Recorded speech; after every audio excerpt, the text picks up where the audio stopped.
సెలవీయగా కలుగనిదేముంది, వాక్కులు పంపగా జరుగనిదేముంది. సకలము నీదేనయ్యా శ్రీమంతుడా, స్తుతి నీకు పాడెదనయ్యా యేసయ్యా.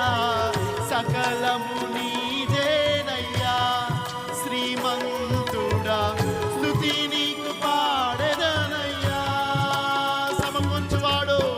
సమకూర్చువాడవయ్యా, నీ పిల్లలకు సమకూర్చువాడవయ్యా. బిగ్గరగా స్వరం ఎత్తి అందరం చెప్తాం. సమకూర్చువా